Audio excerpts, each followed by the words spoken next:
दुःख हा एक असा अनुभव आहे जो आपल्या सगळ्यांच्या आयुष्यात कधी ना कधी येतोच. आपल्या प्रिय व्यक्तीला गमावण्याचं दुःख तर फारच खोल असतं.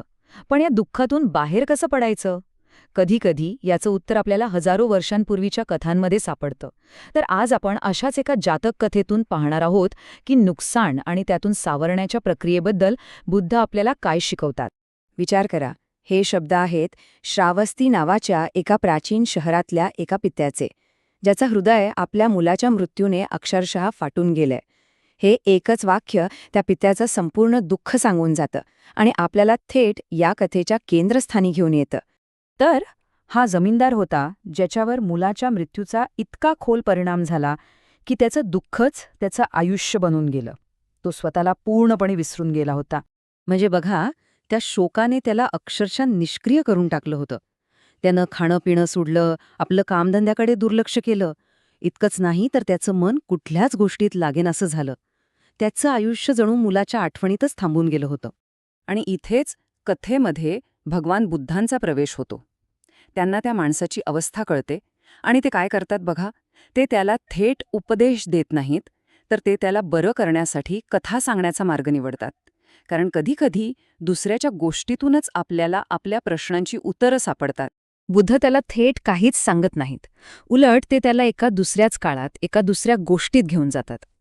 ते त्याला फार पूर्वीच्या बनारस शहरातल्या एका अशाच दुःखी पित्याची गोष्ट सांगतात.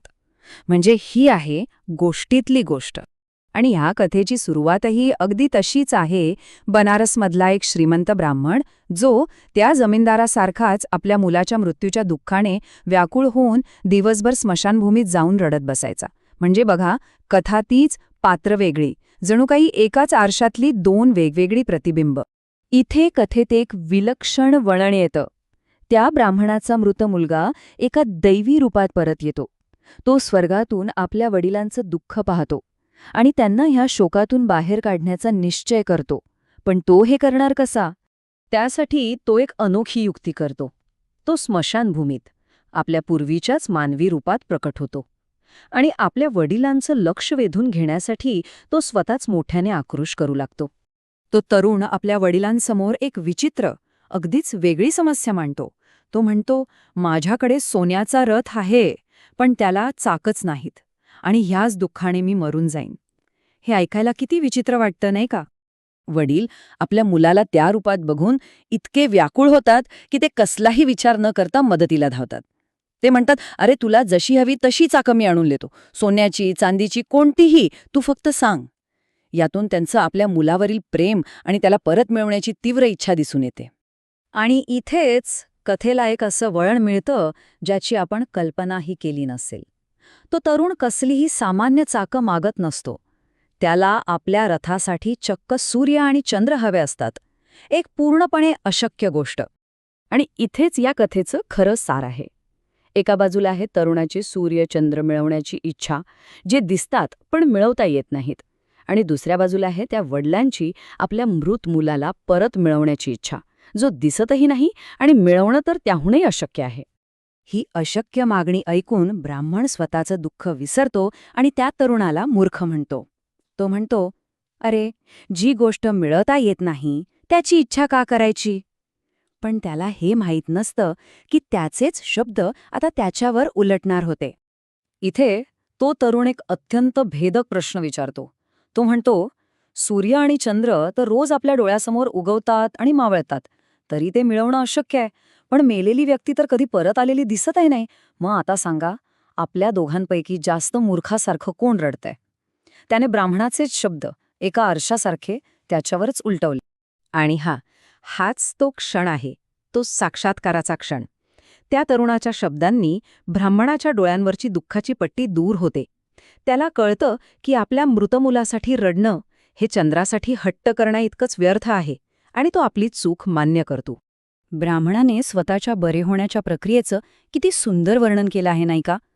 तो म्हणतो की दुःख एका बाणासारखं हृदयात रुतून बसलं होतं, पण त्या तरुणाच्या शहाणपणाच्या शब्दांनी जळत्या आगीवर पाण्यासारखं काम केलं आणि तो दुःखाचा बाण काढून टाकला आणि मग त्याला खरी शांती मिळाली. तर ही होती बनारसमधल्या पित्याची गोष्टीतली गोष्ट. आता आपण परत येऊया श्रावस्तीमध्ये, बुद्ध आणि त्या दुखी जमीनदाराकडे. पाहूया या कथेचा त्याच्या मनावर काय परिणाम झाला. महत्वाचं म्हणजे त्या दैवी मुलाने फक्त चूक दाखवून थांबला नाही, तर दुःखातून बाहेर पडण्याचा एक सकारात्मक मार्गही दाखवला. त्याने वडिलांना सांगितलं की शोक करत बसण्यापेक्षा आपली ऊर्जा, आपलं प्रेम, दान आणि सत्कार्यात लावा. आणि ह्या कथेचा परिणाम अगदी तसाच झाला जसा अपेक्षित होता.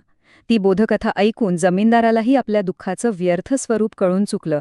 जणू काही बुद्धांच्या शब्दांनी त्याच्याही हृदयातून तो दुःखाचा बाण काढून टाकला होता. त्याला शांती मिळाली. आणि मग शेवटी बुद्ध एक अशी गोष्ट सांगतात ज्यामुळे संपूर्ण कथेला एक वेगळाच, अधिक गहन अर्थ प्राप्त होतो. ते त्या जमीनदाराला सांगतात की त्या कथेतील ज्ञानी देवपुत्र दुसरा कोणी नसून ते स्वतःच होते. ही कथा आपल्याला शिकवते की दुःखाला कवटाळून बसण्यापेक्षा त्याला स्वीकारून पुढे जाणं महत्त्वाचं आहे.